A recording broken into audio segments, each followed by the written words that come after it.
তোমার মিউজিকের তালে তালে আমার মেয়ে উপরে নাচে। আমার মেয়ের আমি ডাক্তার বানাইতে চাইছিলাম, সে তো দেখতেছি এখন ডাক্তার হবে না, ড্যান্স মাস্টার হবে। তোমার কাছে রিকোয়েস্ট, আর আমারে জ্বালায়ও না। তুমি দয়া করে তোমার টোল টপলা নিয়ে এই মাসের শেষে তুই বাড়ির থেকে চলে যাও। ঠিক আছে, আমি এখন থেকে আর এগুলো করবো না, আমি ক্ষমা যাচ্ছি। আপনি না না, তোমাকে ক্ষমা করা যাবে না। তুমি তোমার টোল টোপলা নিয়ে মাস শেষ হলে এই বাড়ি থেকে বাড়ায় অনেক অত্যাচার সহ্য করছি তোর, আজকের পর থেকে তোর অত্যাচার শুরু। কারণটাই না মাথা আমি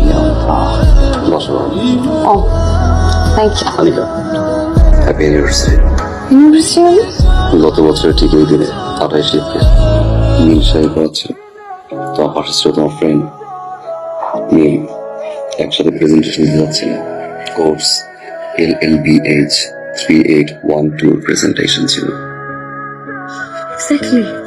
ইউনিভার্সিটি থেকে ঠিক 20 ফিট দূরে রিক্সার চাকার সাথে তোমার শাড়ি আঁচল বেঁধেছে। বাইক নিয়ে একটা ছেলে আসে। রিক্সার টাকা থেকে আমার শাড়ির আঁচলটা খুলে দেয়। আমি বলি থ্যাংক ইউ। ওই ছেলেটা আপনি? ফলো করা শুরু করি। আমি জানি আমি তোমায় কখনো পাবো না, না পাওয়ার মাঝেও পাওয়ার আনন্দ খুঁজে বেড়ায়। তোমাকে না পেতে পারি, তোমার স্পর্শ করা প্রতিটা জিনিস আমার।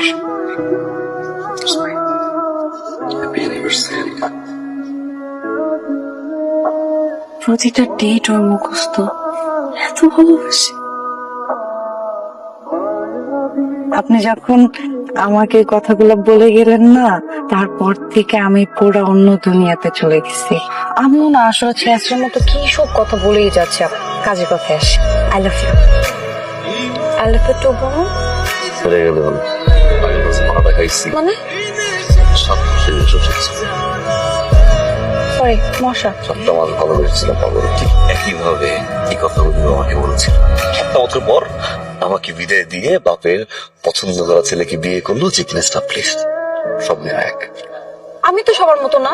সব মেয়ে এক না, আমি সবার মতো না। সব মেয়ে এক। তুমি আমাকে না বলবো, তুমি পারবা আমাকে একটার উপরে বিয়ে করতে পারবা? আপনার যদি মনে হয় এমন, তাহলে চলেন কাজ অফিস চলেন, এক্ষুনি চলেন।